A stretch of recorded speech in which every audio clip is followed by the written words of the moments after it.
Sige po, tayo po ay manalangin. Hallelujah. Aming Aba, aming Diyos na dakila, Diyos na makapangyarihan. Sa oras na ito'y lumalapit po kami at patuloy na nagpapakumbaba sa inyo at kinikilala ang aming sarili na wala po kami magagawa sa ganang amin kung kami hiwalay sa iyo. Patuloy po namin inaamin sa oras na ito na ang iyong presensya ay kailangan po namin. Ang iyong paggabay, ang iyong mga salita, ang siyang kailangan po namin sa aming spirito. At salamat po aming Ama na ikaw po ay natatawag po naming Abba Father, na sa araw-araw na sa aming mga pangangailangan, ikaw ay tumutugon. Salamat po sa araw na ito, sa araw ng pamamahinga, araw ng Sabat. Pinagsama-sama po kami. Kahit kami ay nasa malalayong lugar, ay patuloy mo kang pinagsama-sama sa ganitong gawain upang mag-aral muli ng iyong mga salita. Salamat sa pagtuturo, paggabay, liwanag ng iyong mga salita upang patuloy naming lakaran ng iyong kalooban, makasunod sa iyong kautusan, at patuloy na mamuhay ng may katwiran sa mundong ito. Salamat po sa buhay ng gagamitin mo, likod mo magsasalita. Si Brother Yaman, patuloy na ikaw ang siyang kumikilos sa kanyang buhay, ang iyong mga salitang siyang gagabay, gamitin mong mouthpiece ang kanyang bibig, at ikaw po ang siyang magpahayag patungkol po sa inyong kalooban para sa amin. Salamat po sa mga salita mo na mapag-aaralan po namin. Ito po ay maging pagkain ng aming spirito. Salamat at wala na pong karapatan ng anumang mga gawa ng kaaway sa aming buhay sa oras na ito, sapagkat nalalaman po namin na ikaw ay kasama namin. Hindi mo kami iiwan, hindi mo kami pababayaan.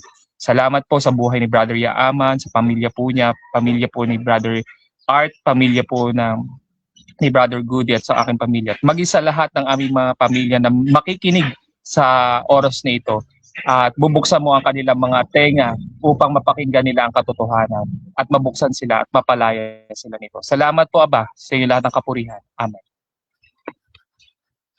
Amen.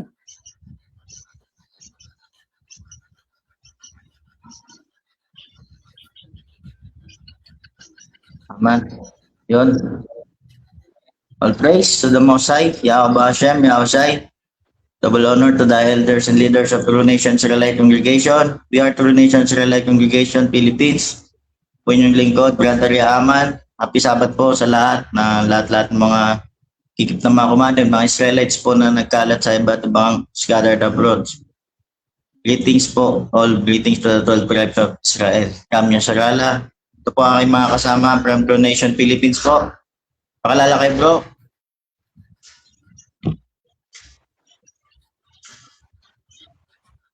And sila Brother Daniel, Brother Art, Brother Goody. Kaya po, hello po. All praise to the Most High. Magandang hapon po sa ating lahat. Happy Sabbath po at maligaya po kami na sa oras na ito dahil magkakasama po tayo na mag-aaral ng kanyang mga salita. All praise to the Most High at binabati po namin ang lahat ng mga nag-scattered ng mga Israelites sa iba't ibang mga nation. At yun po, Kwam Yasharala. Sila? Brother Yo, bro. all praise to the Most High. Habayahawa Basam Hamasyak Yawashay. Sabat Shalom, Shalom, Shalom. Ciao, Brother Goody. Wala? Kalala ka, bro. Sa mga ano.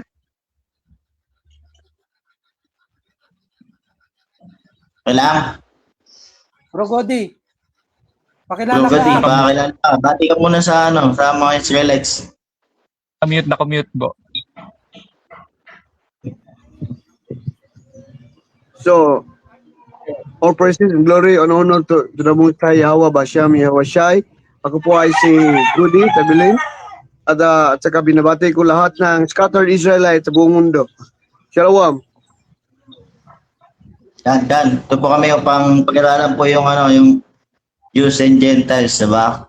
Karamihan po kasi sa mga Pilipino, unang-una po talaga, bilang Pilipino o kahit na sino sa mga nagbabasa sa atin sa Bible talaga, ang unang tingin nila sa salitang Gentiles ay yung hindi guys, Israelita. Pero pag-aaralan po natin ngayon kung ano po ang tinatawag na Israelite, ay kung sino yung mga Gentiles, na Israelita ba yun o hindi. Kasi pag sinabi pong kaligtasan para po sa Israel po kasi yan, kaya kung sinabi po na ang kaligtasan din ay para rin sa mga Gentiles, sa Israel po ang tinutukoy yun pag ganun po. Yun po talaga ang tunay na ibig sabihin. Kaya ipapaliwanag po natin kung paano naging Gentiles ang mga Israelites. Yun bang talagang paliwanag natin. So na po natin pag sinabing Gentiles, unang-una, pumasok talaga sa isip natin, hindi talaga siya ibig sabihin na Israelita o hindi siya Jew, di ba? Hindi siya Jew o Israelita. Kasi nga, na nangyari ng Acts 19:4.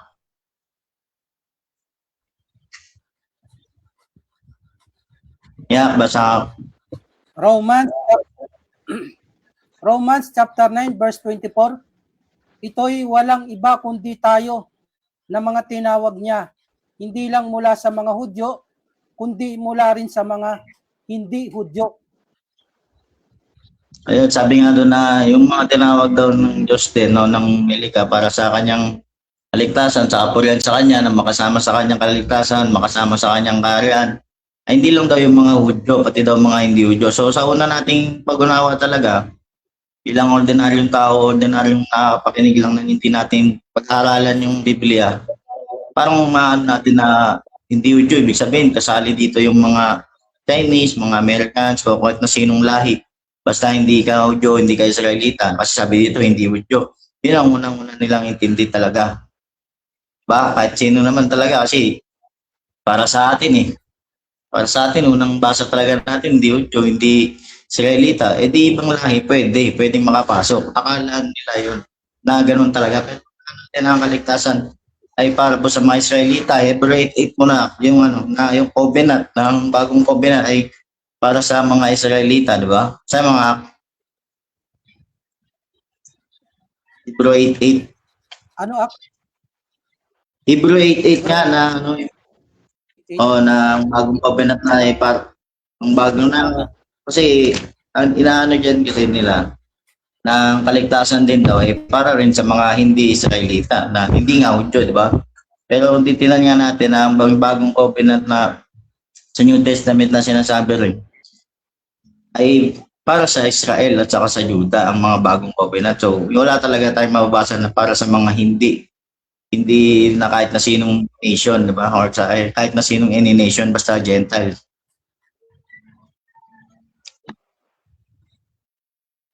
Sabi Ako na po. Hebrew Sige. 8:8.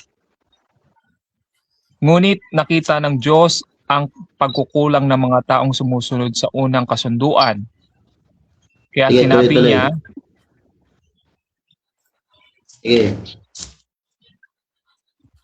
Sige, tuloy pa, 9. Yan. dating ang panahon na gagawa ako ng bagong kasunduan sa mga taga-Israel at taga-Juda. Tapos pakitaas. Sige pa po. Hindi ito katulad ng pakitaas po yung ano. Darating ang panahon yan. Hindi ito katulad ng kasunduang ginawa ko sa mga ninuno nila noong papayin ko sila palabas sa Ehipto. Hindi nila sinunod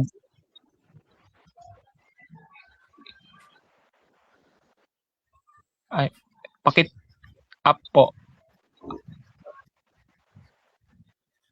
Hindi nila sinunod ang unang kasunduan. Ayan. Hindi nila sinunod ang unang kasunduan ibinigay ko sa kanila. Kaya pinabayaan ko sila. Ayun po. Sige yun. So, kailangan natin doon na kahit yung bagong covenant daw ay para sa Israel at saka sa Juda. Diba? So, hindi talagang natin pwede sabihin na kahit na kasino-sino talaga kasi sa unang paningin nga ng mga tao, na kahit na sinong lahi daw, basta maniwala lang daw kay Kristo na mag-believe na sumampalataya, may na daw, kasali na rin daw sa mga ganyan. Kaya sabi nila din na di lang sa mga Hudyo, kundi ko din sa mga ibang lahi na rin. Pero kahit bagong covenant, mismo siya sabi ay para sa Israel lang at saka sa Juda. Saka yung Isaiah 45:17, di ba? Na ang Israel shall be saved with an everlasting salvation, di ba? Nor compounding world without end. No? Hindi lang malilito ang mundo. Ang mundo na tinutukoy doon na hindi na malilito ay ang Israel. Walang katapusan ng kanilang kaligtasan. So, sa Matthew 15:24, diba, makikita rin natin na I am not sent but unto the lordship of the house of Israel. Kahit si Kristo mismo ay para rin talaga siya sa mga nalulos na mga Israelites din talaga. Doon lang talaga din siya isinugo para sa kanila lang din talaga si Kristo. Saka sa Luke 1:33, diba, ang pamamahalaan ni Kristo ay ang mga Israelita lang. So, paano natin masasabi na pag sinabing Gentiles, sakala natin ay kahit na sinong tao na to. Samantalang sinasabi ng Biblia na ang bagong covenant na magagawin sa Israel at sa Juda. Tapos ang kaligtasan na walang hanggang kaligtasan sa Isaiah 45:17, everlasting salvation ay sa Israel. At saka ganun din sa Matthew 15:24, kahit ang pagparito ng Messiah ay para rin sa lordship na pa rin, ang mga Israelites pa rin, mga nalos, mga tupa. At ganoon din, pati sa Luke 1:33, makikita natin na ang kanyang paghaharian ay ang kaharian pa rin ng Israel. Diba? Kasi mga Luke 1:33, nakakita natin kung future ba, kung may iba pa ba siyang paghaharian na ibang lahi ba, may kasalo nation.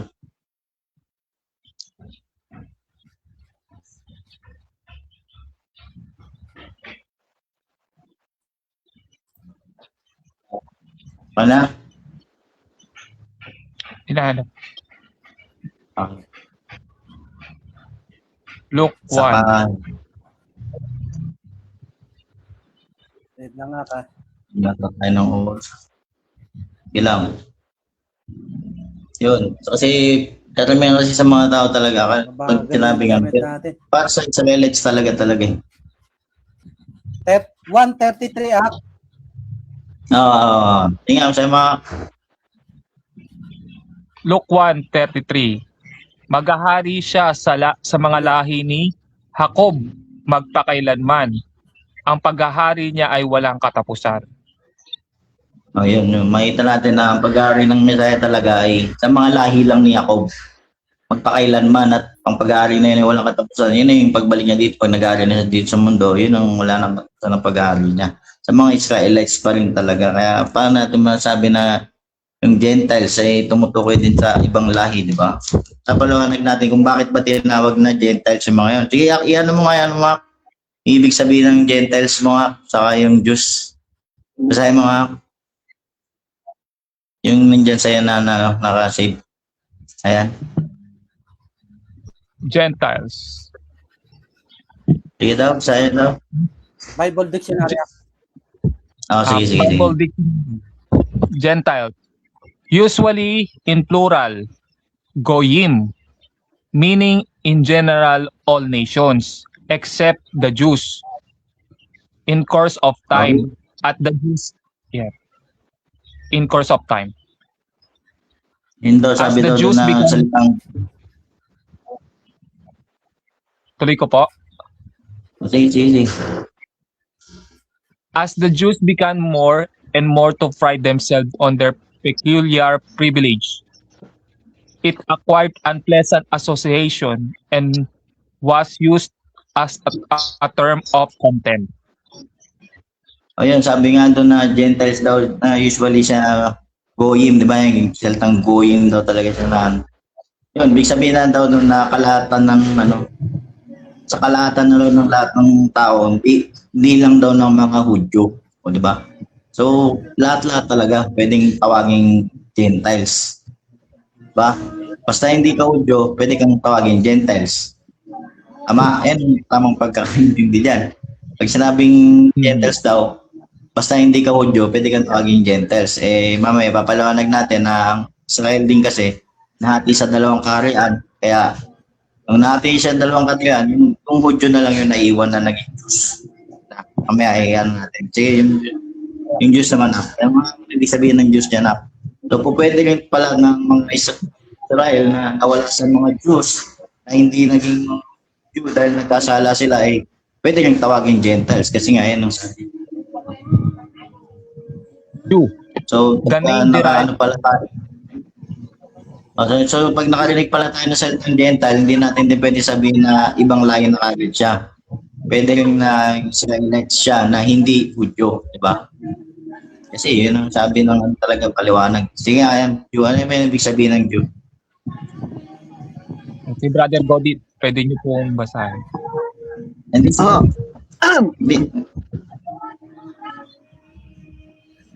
Si ano? Okay, Jew. Take it. The name derived from the patriarch Judah, at first given to one belonging to the tribe of Judah, or to the separate kingdom of Judah. 2 Kings 16:6, 25 to 25, Jeremiah chapter 32:12, 38:19, chapter 40 verse 11, chapter 41 verse 3, in contradiction from those belonging in the kingdom of 10 tribes who were called Israelites. Ayun. Ibig sabihin daw nung salitang Jew daw, ano siya, yung mga patriarch ng mga lahi ni Judah daw talaga. Or Southern Kingdom of Judah. Ba? Sila yung mga talaga tinatawag ng mga Jews.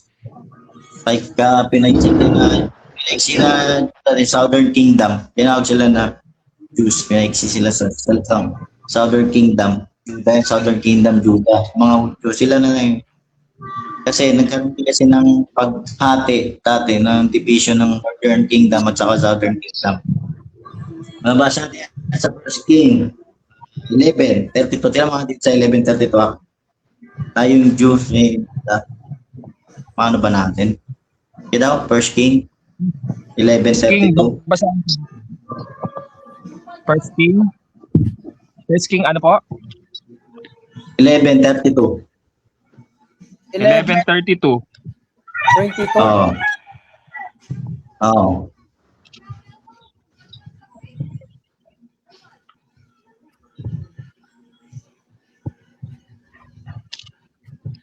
Masabi. Matitira sa kanya 32 po. Sige. Oo, sige. First King 11:32. Ngunit alang-alang kay David na aking lingkod at sa lungsod ng Jerusalem na aking hinirang lahat ng lungsod. Ayun, yung ano pala, yung 31 muna, yung 31. At 31, Kukunin ko ang Karen sa lumibigay sa iyo ang 10 lahi nito. Diba? Ayun, yung makita natin doon na yung 10 tribes na iwalay talaga na yung ayun, nakita natin doon na yung 10 tribes talaga na iwalay siya. Prophecy na ng Diyos talaga na mangyayari. Sinabi pa lang dyan kay Jeroboam, sinabi sa kanya na ibibigay niya kay Jeroboam 10 tribes talaga. Tapos may sabi sa 3, talang lang kay David na aking lingkod, nilang sa lahat ng lungsod, ititira ko ang isang lahi kaysa yung isang lahi na yung Judah, yung Southern Kingdom Judah. Pero nandun din yung yung Benjamin at sa Levi. Babasa natin sa 12. Next mga sa 12:23 and 24. ngunit alang-alang kay David na iyong isa chapter 12. Chapter 12, 23 and 24. Kung ano ba yung, kung sino-sino ba yung mga nasa Southern Kingdom. Next lang, chapter 12. 23 and 24. Diba sabi nga doon na prophecy pa lang sa chapter 11 na nakukunin daw yung 10 tribes. Iiwalay. Talagang may maiwan lang din na isang lahi daw.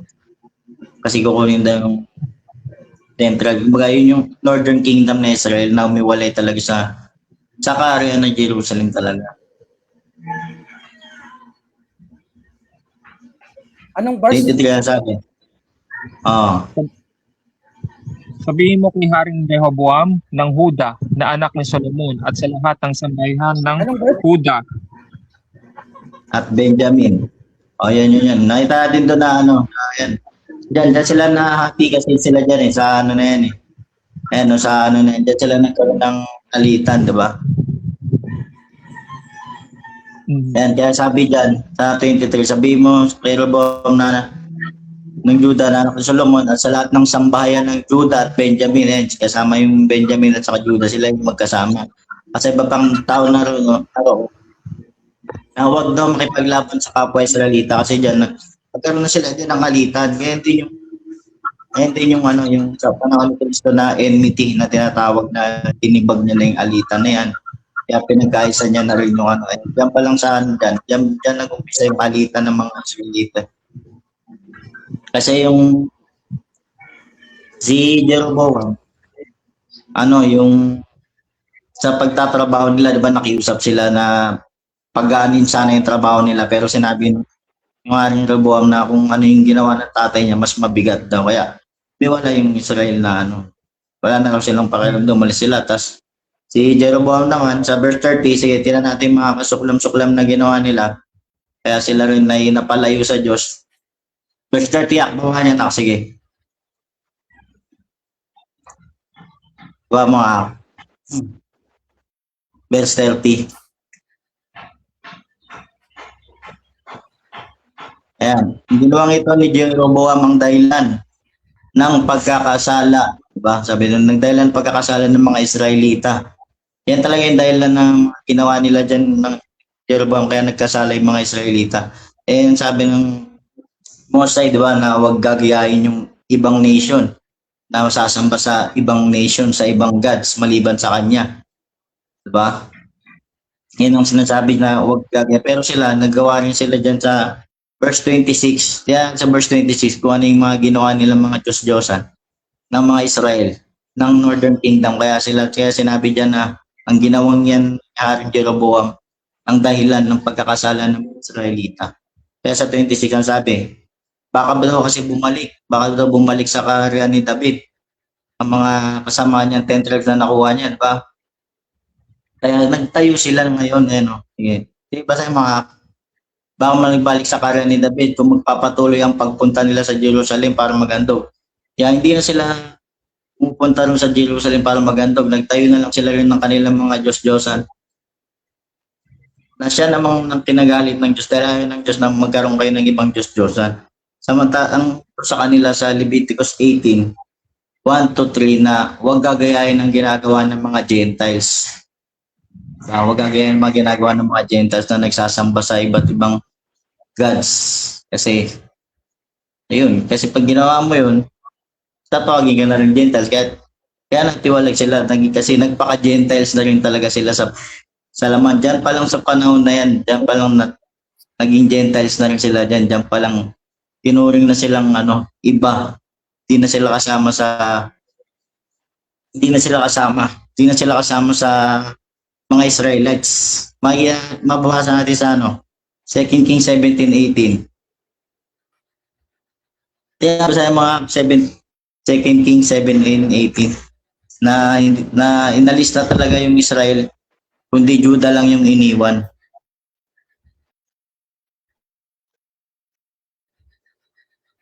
Kaya sa mga verse 2 Kings 17:18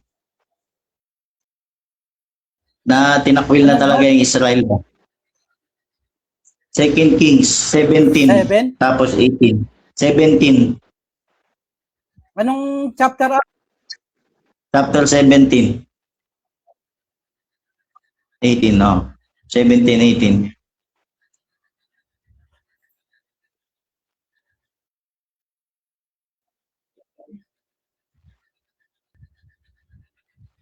Basahin ko po. Sige, basahin mo Kaya itinaboy silang lahat mula sa kanyang harapan, liban sa lipi ni Huda. Yun, lahat ng mga Israelita talaga, iniwan na talaga yung lahi ni Juda, di ba? Yan, natakwil na talaga yung mga Northern Kingdom. Kasi na talaga yung sumamba sila sa Kaya sabi niya, sa galit ng Panginoon sa Israel. Kaya pinalayas niya ang mga ito sa harapan niya. Ang lahi lang ni Huda ang natira sa lupain. Yun. Dito na tinakwil talaga yung mga Israelites. Kaya nahati talaga sila. Tinakwil na, wala na talaga. Naging Gentiles na sila kasi nga, ginaya nila yung ginagawa ng mga Gentiles. nagsamba din sila eh. Kaya sila tinawag ng mga Gentiles na rin talaga sa New Testament. Kaya sinasabi na hindi lang sa mga Hudyo, kundi pati rin sa mga Hintil. Pag sinabing Hintil, tumutukoy pa rin yun sa Israel at basta patungkol sa kaligtasan kasi hindi naman para sa kung sinong Hintil ang kaligtasan, kundi para sa mga Israelites lang kaligtasan. Ayun ang sinabi natin kanina, di ba?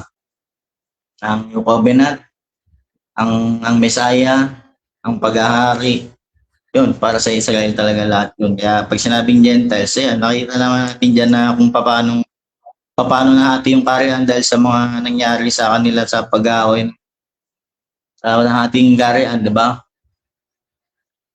Yun, kaya nagpakaintil yung dahil ayaw na nilang bumalik dun sa Judah.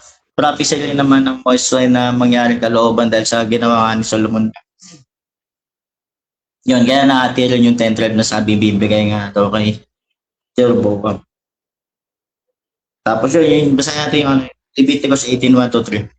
Na basta kasi ginaya mo yung ibang lahi na isinilaman mo yung pag-worship nila. Kasi mga utos kasi yan utos eh. Isa sa mga utos, di ba? Leviticus 18. Kaya ito yung utos. 1-3. Ayan. Tusa ng Panginoon si Moses na sabihin sa mga taga-Israel, ako ang Panginoong Diyos, huwag. Sige, baba pa.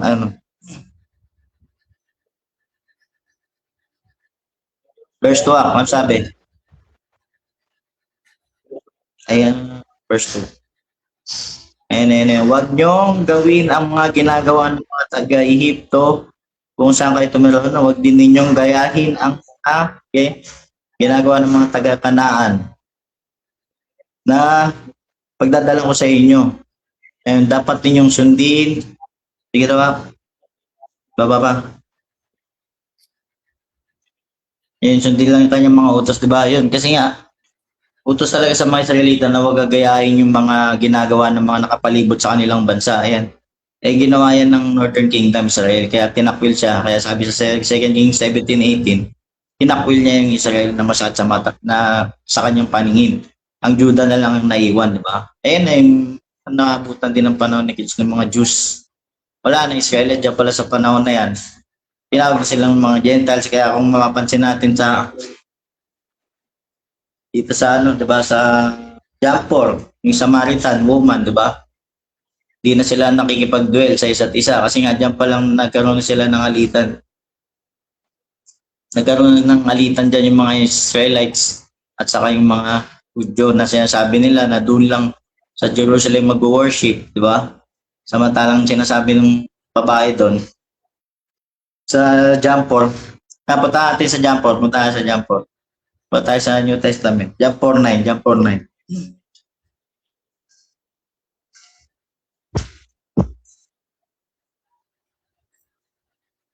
So yun ang talaga kasi ng isang Israelita pag isinalaman niya yung yung pagiging hintil, nagiging hintil din na tinatawag siya.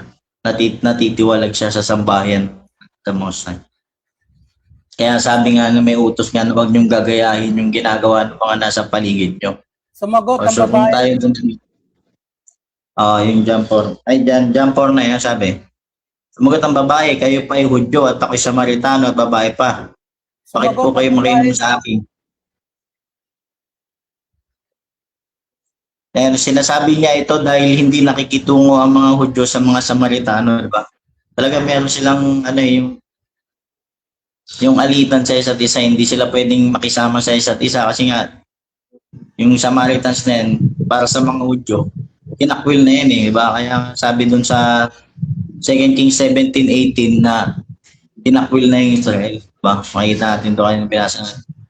Kundi yung Judah na lang naiwan, yun na lang daw yung natiraw na para sa kaya yung ayaw din nilang makitungo sa Israel, ayaw nilang gayahin, kaya sabi din dyan ng babae sa 20, di ba? Sabi sa 20, tingnan. Yan, makita natin dyan na isa rin. Ang aming mga ninuno ay sumasamba sa Diyos sa bundok na ito. Pero kayong mga Hudyo ay nagsasabi na sa Jerusalem lang dapat sumamba ang mga tao. Ayan, yung ninuno niyan, nagmula yan siya sa kay Jacob. Meron translate na mas nakila pa ba kayo sa aking nununong si Jacob, di ba? Ganyan yung sinabi niya. Yun. Ano yun, ibig sabihin, pag ninuno niya si Jacob, Israelita din talagang Samaritan mo yan. Pero yun nga, dahil nga sa alitan na nangyari na doon pa lang sa panahon na yun, gano'n na yung nangyari, yung Hudyo na lang yung naiwan. Kaya akala nila, pag sinabing Gentile, sa kanila, iba na rin yung ibang tao, ibang lahi. Pero kaya kasi ang Messiah ay napalito para sa mga the lost sheep of the house of Israel talaga. Kaya ng mga Gentiles talaga. Kaya lang sila tinawag na Gentiles dahil nga isinilaman nila yung pagiging hintil nila. Kung ano yung ginagawa ng mga hintil, yun ang ginagawa nila sa kanilang buhay. Kaya nga sabi dun sa Leviticus 18 pa rin, na huwag na rin gagayahin sa paligid natin ng mga kung anong pagsambang ginagawa nila, huwag na gayahin, kundi doon lang magsasamba sa tunay ng Pasay. Sa Ephesians 2:11. Ephesians 2:11.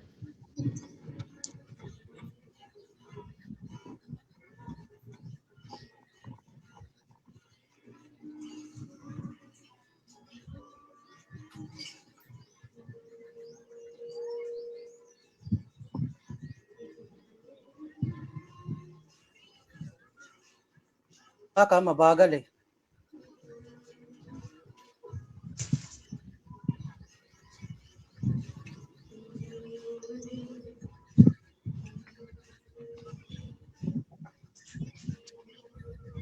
Alalahanin ninyo ang kalagayan ninyo noon bilang mga hindi Hudyo. Ipinanganak kayong hindi mga Hudyo at sinasabi ng mga Hudyo na wala kayong kaugnayan sa Diyos dahil sa hindi kayo katulad nila na mga tuli. Pero ang pagkakatuling ito ay sa laman lang. Ayun. Ito yung pinaka nila, mga ginagamit na verse talaga kasi Gentiles in the flesh na raw talaga kasi nalagay dito, Gentiles in the flesh. Kumbaga, pag unang basa mo, kagaya nga dyan, pinanganak ng mga hindi Hudyo. Kumbaga, pinanganak ka na talagang hindi Israelita o hindi Hudyo. Pero kasali dito sa kaligtasan kasi ito sinabi dito. Pero, yung inaano nila, ginagamit nila na verse. Pero, pag sinabi dyan na Gentile sabi lang naman dyan, remember time pass lang daw naman yun ang panahon na may panahon lang daw na Gentiles in the flesh kayo daw. Ano yung panahon na yun? Dito dun sa Ephesians din, nawag na natin tayo dito sa 4:17. Kaya mga yung 4:17 ng Ephesians. Ano ba yung ginawa ng mga dyan sa Ephesians na yan kung bakit sila tinawag na Gentiles in the flesh din kasi nung mga panahon na yan. Kasi nga, yung mga panahon na yan, sige, Ephesians 4:17. Ipeso pa rin naka.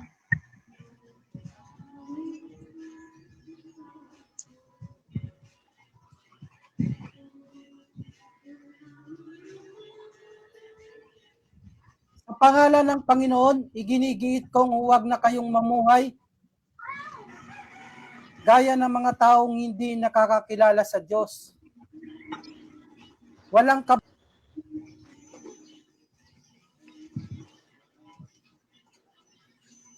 Yan.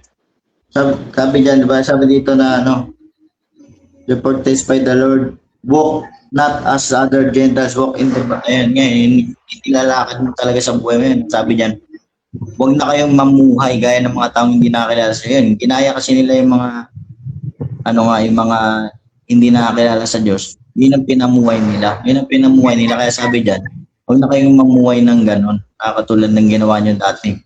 Na namuhay kayo ng ganon. Katulad sa mga Gentiles na hindi nakakilala sa Diyos. Yung mga Gentiles na hindi talaga lalagyan.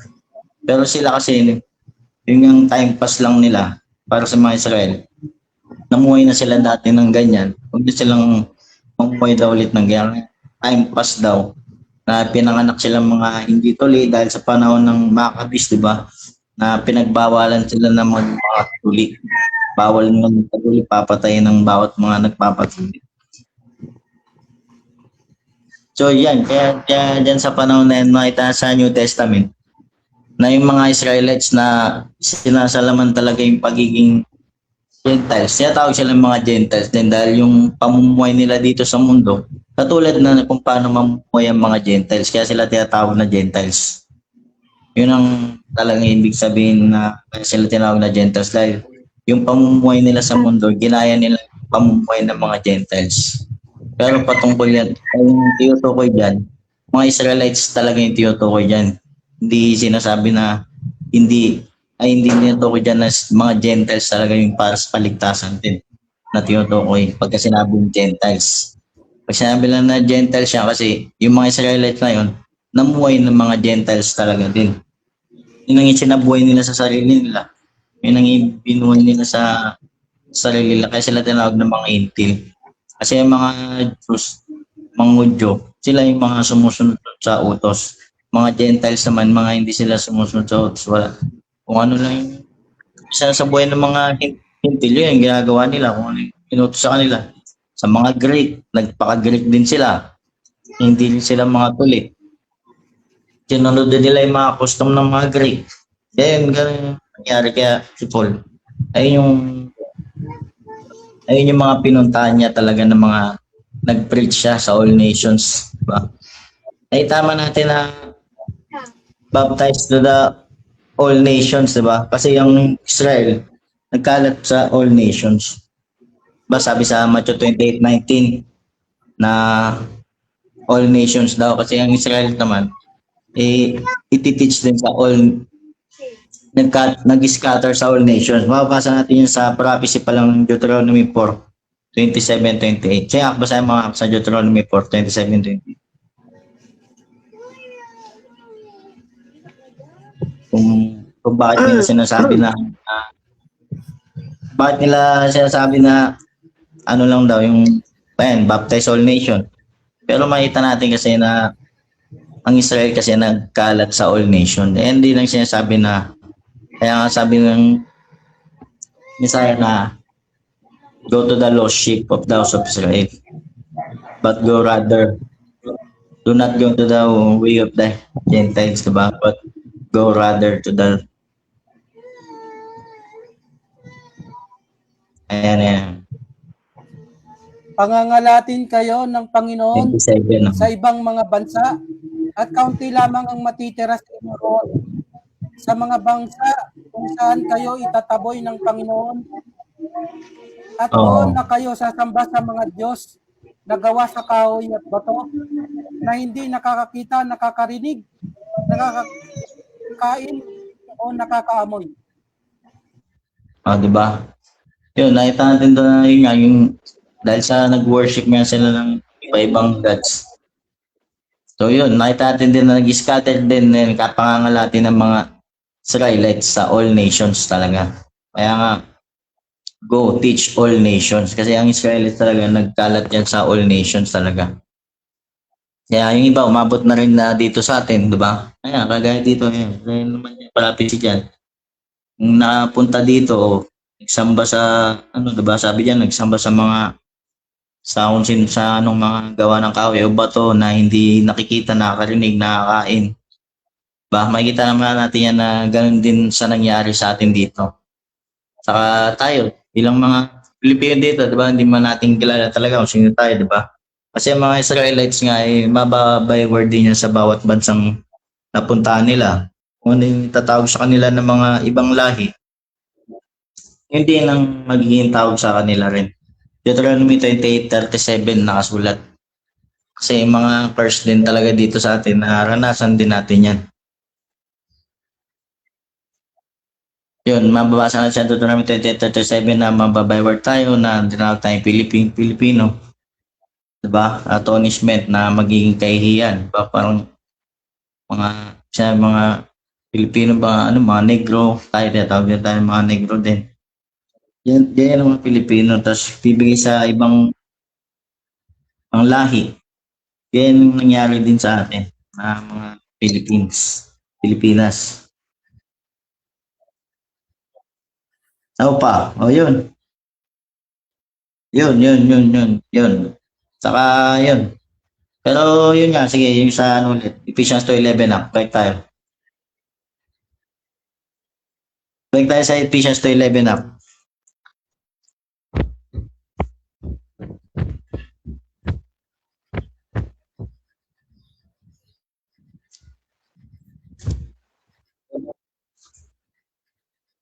Ephesians 2:11. Wait lang ka, mabagal. Yan. Ephesians Yun. 2:11. Yan, basahin mga Wherefore remember that ye being in time past Gentiles in the flesh, who are called uncircumcision by that which is called the circumcision in the flesh, made by hands. may apokrypha ka dyan, Ak. Apokrypha po? Wala ho. Sige, ano mo sa ano? Sige, sa First Maccabees 1:25. Yung kung bakit, kasi yung panahon na yan, yung yung mga Israelites na tinalikuran nila yung mga utos na hindi na talaga nila inano yung sarili nila, nagpatuli, hindi na talaga nila tinuli. Kaya dyan sinasabi niya na circumcision sa uncircumcision. Basahin mo nga saglit First Maccabees 1:15.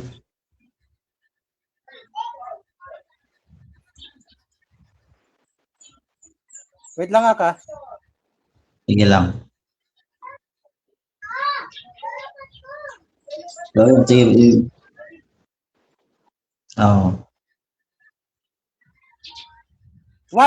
Chapter 1 verse 15. 15, anong sabi? 1:15. 1:5. 1:5. 1, tapos 1:5. Gumawa sila ng paraan upang maalis ang bakas ng kanilang pagiging tuli. At pati ang banal na kasunduan ay kanilang tinalikuran. Nakiisa sila sa mga hintil at ginawa nila ang lahat ng uri ng masasamang gawain. Ayun, yun talaga yung nakasulat dyan na yun yung naunawaan ni Paul nung panahon na yan kasi yan yung time pass na ginawa nila sa made by hands sa kanilang mga sarili na made by hands. Kasi sabi dyan na uncircumcision sa circumcision kasi nung panahon ng Greeks, yan yung ginawa nila sa mga sarili nila. No? Tapos yung verse 12, that at that time were without Christ, being aliens from Commonwealth of Israel. Diba? Akala natin ito. Nung akala natin bilang ordinaryo na di pa daw nananampalataya kay Kristo. Wala pa. Alienated pa. Diba? Pero makikita natin dito. Brad, pwede makasalita. Pwede makasalita. Sige, pero So sa Ephesians 2:11-14, makikita natin na pumarito si Jesus para bigyan niya ng peace ang Israel. Hindi yan mga actual Gentile kasi sa Zechariah 11:14, basahin mo Brad, wala talagang peace sa Israel. Mabasa natin niya, Zechariah 11:14. Basahin mo muna yung Ephesians 2:14. 2:14. O sa Ephesians. Pwede po English? Tingnan mo. Pwede. For he is our peace, who had made one and had broken down the middle wall of partition between us. Sino yan? Ang mga actual Gentile ba yan? Yung bigyan ng peace? Kasi sa history, makikita natin na walang peace talaga sa Israel. Sa Zechariah, Brad. Zechariah 11:14. Kita mo na walang talaga peace. Kaya pumarito si Jesus. 11:14. Zechariah chapter 11 verse 14.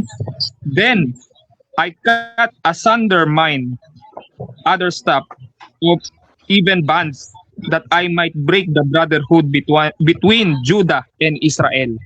Wala talaga, there was no peace in Northern Kingdom between Northern Kingdom and Southern Kingdom. Kaya pumarito si Jesus para bigyan sila ng peace. Dili yan actual Gentile, hindi yan actual Gentile. Hindi yan actual Gentile. So, malinaw talaga yung paliwanag niyo na ang mga Gentile na that Paul went to teach, mga Israelita yan. Kasi yung sa Ephesians 2:14, pumarito si Jesus para bigyan niya ng peace yung Gentile at saka yung Israel, ang Northern at Southern Kingdom yan. Kan. So, malinaw yung Kan. pagkaliwanag niyo. Oo, kasi nga dito Kaya kung sa conclusion, Brad, kung pupuntahan natin ang after judgment, walang Gentile na makita doon. Wala ka mababasa na may Gentile after judgment na nag-rule over the nation. Mga Israelite lang lahat. So, at masahin, dalawang talata lang, Brad, sa Revelation 2:26. Revelation 2:26. 2:26 at saka 2:27. 26 and 27. Revelation chapter 2 verse 26, it reads,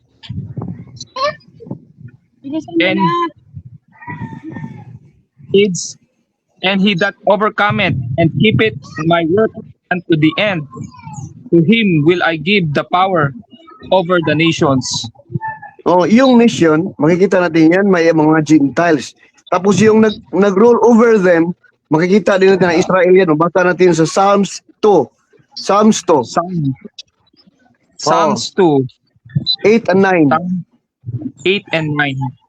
Diyan yan hinango ni John. Diyan yan hinango yung sinulat niya sa Revelation 2:26. Psalms 2, 8 and 9. Psalms 2, 8 and 9. Ask of me, and I shall give thee the heathen for thine inheritance, and the uttermost parts of the earth for thy possession. Thou shalt break them with a rod of iron. Thou shalt dash them in pieces like a Diyan potter. yan hinango ni John Revelator yung sinabi niya sa Revelation 2:26. Diyan yan hinango sa sulat ni David. He will give us the heathen. Yun ang mga actual Gentile. Ang Israelite, yung mag-roll over them. Walang Gentile. Malino. Klaro ba, Brad? Kan, bro. Di ka, kaya dito sa Ezekiel 32. Ezekiel 32 ako. Ezekiel 37, verse 20 to 27 na wala nang nation kundi one nation. Prophecy sa future. Gawin sila isang nation. Wala nang one nation. Conclusion na yan eh. Kasi conclusion na yan. Ito na. Yung Ezekiel, conclusion yan. 22. 37. 21 to 22. 22. 21 to 22. Okay po. 37, 21 to 32. 22. 21 and 22. And say unto them, thus saith the Lord God, behold, I will take the children of Israel from among the heathen, whither they began, and will gather them on every side, and bring them into their own land. 22. And I will make them one nation in the land upon the mountains of Israel. One king shall be king to them all. And they shall fulfill be yan sa Ephesians 2:14. Kasi nga, pinag-isa tayo ni Kristo. Kukunin niya na ulit tayo ulit. Yung wala na yung ituwaan, wala na yung mga tiyatawag na Diyos, wala yung mga tiyatawag na Gentiles, kundi all Israel na yan ulit. Yan talaga ang mission ni Jesus. Kakaisa talaga. At saka yung binasa mo sa Hebrew 8:8. Yan na rin. Saka yung so, makunik lahat ng verse yan, mauunawaan nila yan. Pag nakunik nila lahat ng verse. Saka yung hanggang sa 27 yan, yung sa Ezekiel 37. Tapos yung Revelation 21, 3-4 din yan para sa akin. Sige hanggang 27 mo nga. 27? Sa 27 mo. Sa 27 nga yung sabi. 27, Ezekiel chapter 37 to 27. My tabernacle also shall be with them. Yea, I will be their God, and there shall be my people. Di ba yun siya sabi doon na I will be their God and shall be my people. Sino yung tinutukoy doon kanina sinabi doon sa 21 and 22 na wala lang mga ibang kingdom daw, ay wala lang 2 nations kundi 1 nation lang daw ng Israel at Judah. Makikita rin natin yan sa Revelation 21:3-4. Tiga ko sa Revelation- may tabernacle is with them. Hindi siya hindi may Revelation people. 21. Revelation 21, anong chapter? Verse? 3 sa kapor. And I heard a great voice out of heaven saying, Behold, the tabernacle of God is with men, and he dwell with them, and they shall be his people, and God himself shall be with them, and be their God. And God shall wipe away all tears from their eyes, and there shall be no more death, neither sorrow, nor crying, neither shall be any more pain, for the former things are passed away. Yun makita natin doon sa Revelation na yun talaga din mangyayari sa mga Israelite na pag nagpag-isa na tayo ulit, wala na yung mga hidwaan ng mga Diyos, ng mga Gentiles, wala na yung mga pagtatalo nila, mga paggagalit nila, kasi pinag-isa na tayo ulit sa pamamagitan ni Kristo. Tapos babalik si Kristo dyan na sabi sa Ezekiel 37:21 na igagather sa iba't ibang among dahitin. Diba? Para pagkaisin ulit ang 2 nations. Sa yun eh. Tuloy-tuloy yan hanggang 27 na babalik siya at ang kanyang tabernacle papunta sa Revelation na ang kanyang tabernacle is with men. At ang kanyang tabernacle hindi na makapasok doon yung mga Gentiles, hindi po pwedeng makapasok doon. Sabi sa Ezekiel 44 verse 9. Ezekiel Ezekiel 44. 44 verse 9 na sa kanyang tabernacle hindi po pwedeng pumasok ang kahit na anong heathen, kahit kundi yung mga Israelites lang talaga kasi madedefile yung temple. Tingnan mo sa mga. Ezekiel chapter 44 verse 9. Thou saith the Lord God, no stranger, No stranger, walang strangers. At isa lang ulit natin ulit. No stranger, walang mga stranger na kahit na sinong stranger ang pwedeng pumasok doon sa temple niya. Diba? uncircumcised in heart, Uncircumcised in heart, yung mga hindi sumusunod sa mga utos niya, hindi pwedeng pumasok sa kanyang kingdom. nor Isa pa. uncircumcised in flesh, O yung mga supot na uncircumcised in the flesh, bawal din pumasok doon sa kanyang temple. Ano pa? shall enter into my sanctuary of any stranger that is among the children of Israel. O kahit na sinong stranger din daw na nakikisali-sali sa mga Israelita, bawal daw makipasok sa kanyang sanctuary kasi nadudumihan niya ng ibang lahi. Ezekiel pa rin, chapter 44 verse 7, tinan mo, kapag ka pumapasok yung ibang lahi na Israelites. Kaya para sa akin, ang mga Israelites talaga lang din pwede makapasok sa temple kasi matudumihan siya ng ibang lahi pagka makapasok dun. 44 verse 7, sabi, tinan mo. 44 verse 7. In that ye have brought into my sanctuary strangers, uncircumcised in heart and uncircumcised in flesh, to be in my sanctuary, to pollute it, even my house, when Diba? ye offered the pot of the blood. Apo. O yun, sabi yun, napupulyot daw yung sambayan ng Diyos kapag ka napapasukan ng mga strangers ng mga iba't ibang lahi, kagaya ng mga Chinese, mga ibang lahi, mga white Americans, o anumang lahi, akala nila para sa lahat yun pero akala nila. Pero makikita natin talaga sa lahat-lahat para sa Israel lang kasi bawal talaga pumasok ang ibang lahi talaga sa kingdom of Israel. Kaya nga sabi din pa rin dyan sa Revelation 22 verse 15, for without our dogs. Sige nga sa mga Revelation chapter 22 verse 15. For without are dogs and sorcerers and whoremongers and murderers and idolaters and whosoever love it and make it a lie. ayun, tinatawag na dogs yung mga, ayun nga, na yung mga Gentiles pa rin. Kasi yung mga Gentiles na yung ginagawa nila, idolaters, whoremongers, make it lie, di ba? Ayan, tinatawag sila mga dogs kasi mga Gentiles yung mga yan. Kaya hindi yan sila makakapasok sa kingdom of the Most High. Kaya sabi, for without are dogs. Ang blessed lang daw na makakapasok na nagkikip na mga commandments ay mga Israelites pa rin. Saka makikita nga natin sa Matthew 15, diba, 26 na sa Samaritan woman na ay sa Canaanite women na tinawag siyang dogs. Kasi nga, ang heathen, tinatawag din niya siya na dogs, di ba? Basta natin yung Matthew 15:26, 22. Matthew 15, Na, oh, 26 verse kasi 20. 26 muna, 15:26. But he answered and said, "It is not me to take the children's bread and to cast to dogs." Ayun. Sinabi niya sa Canaanite woman, di ba? Na dogs daw yung Canaanite woman. Kasi mga dogs talaga, mga Gentiles yun sila na mga nagduduo ng idolatry, evildoer, warmongers. Nakita natin sa Revelation dyan, sila yung mga daw. Kaya sabi doon, na for without are dogs, mga nasa labas lang talaga sila. Hindi sila pwede pumasok kasi madudumihan lang yung temple. Ang mga Israelites lang pwede maglingkod doon sa temple, di ba? Fine. Yun talagang para sa Israelites lang talaga. Pag sinabing Gentiles talaga yan, ayan yan yung mga Canaanites yan. Sino yung kausap dyan? Nasa verse 22, basahin mo kung anong tao yung kausap dyan na dogs.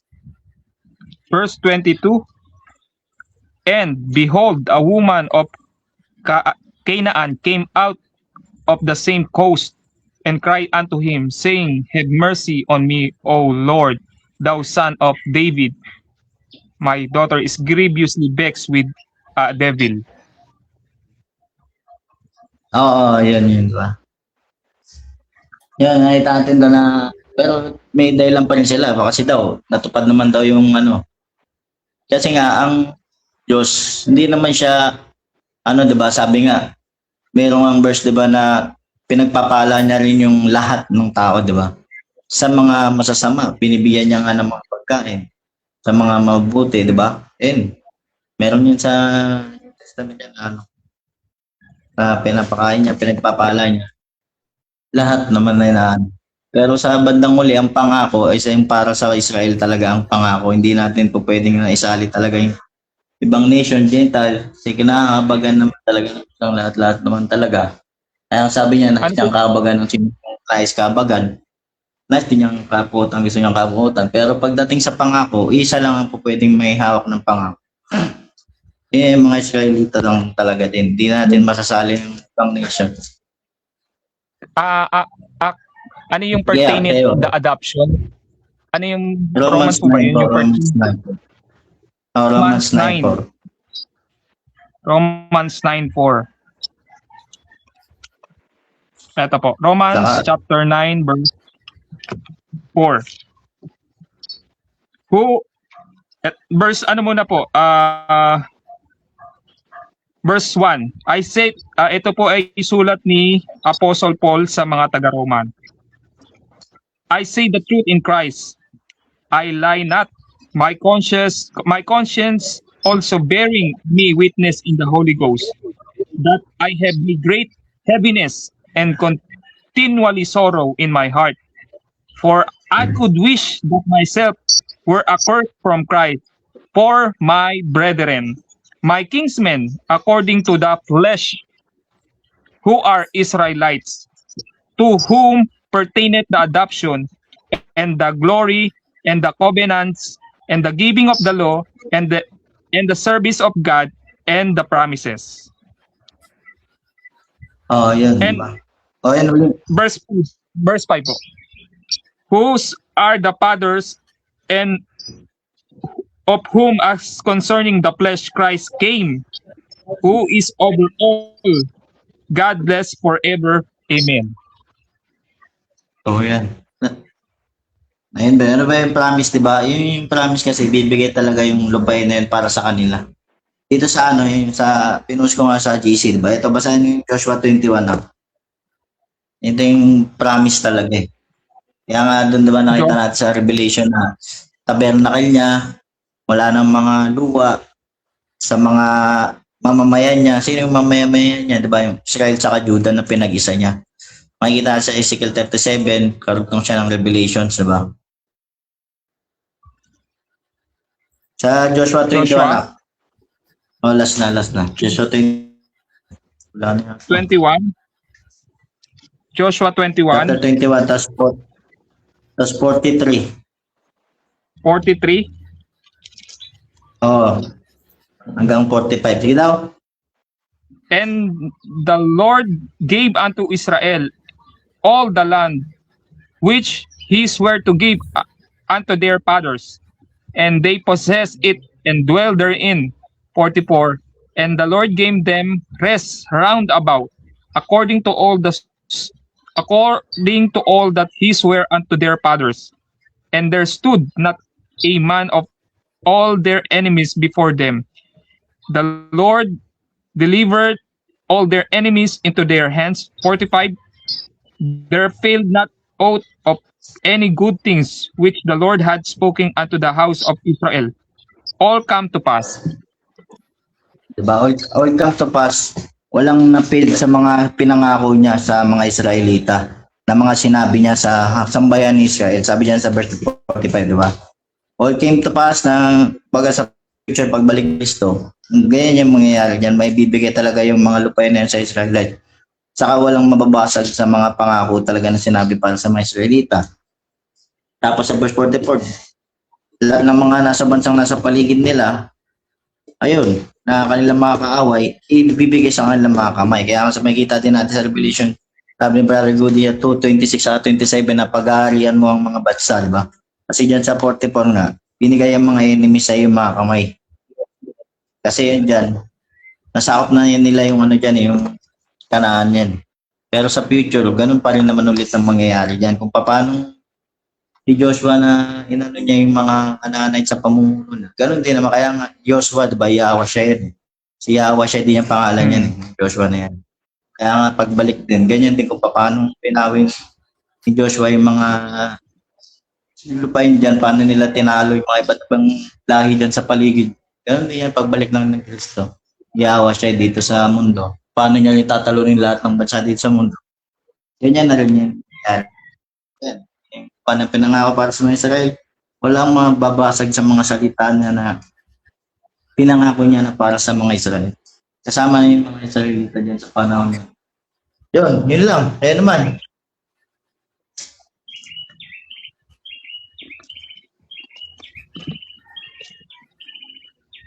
Brother Godi, may dagdag ka? Bro God.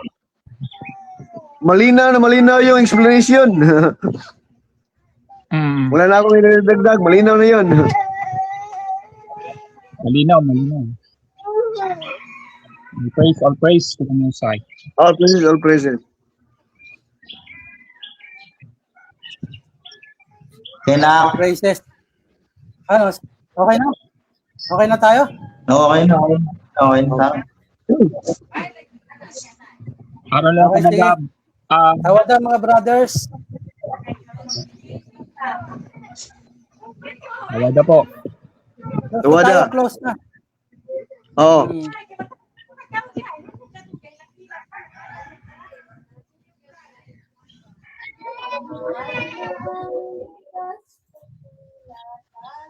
Yes. Ang pinaliwanag.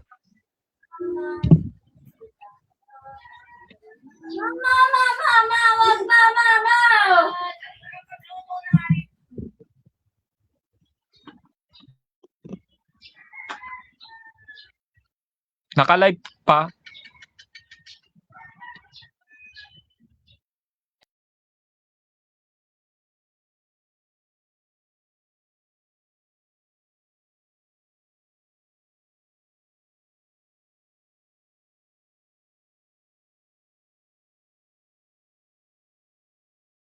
Mga Israelita mula sa mga dakong kinatapunan nila upang ibalik sila sa sarili nilang bayan.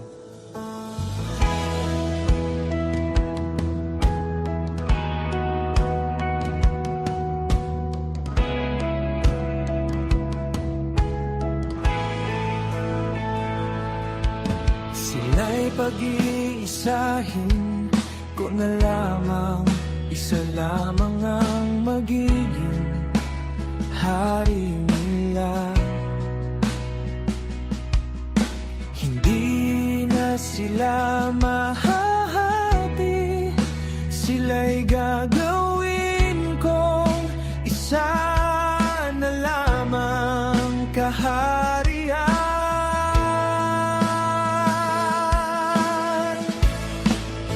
Hindi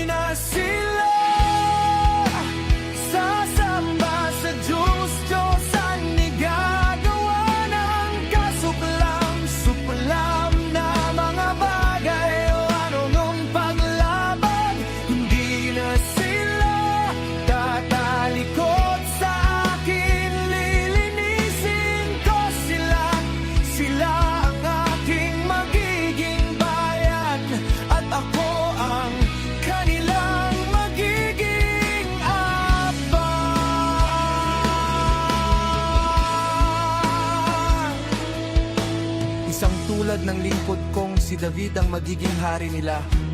Susundin na nilang mabuti ang aking mga utos at tuntunin. Sila ay doon na maninirahan sa lupaing tinirhan ng kanilang mga ninuno. Sa lupaing ibinigay ko kay Jacob, sila at ang kanilang mga anak at mga susunod pang salinlahi ay mananatili doon habang panahon. Isang haring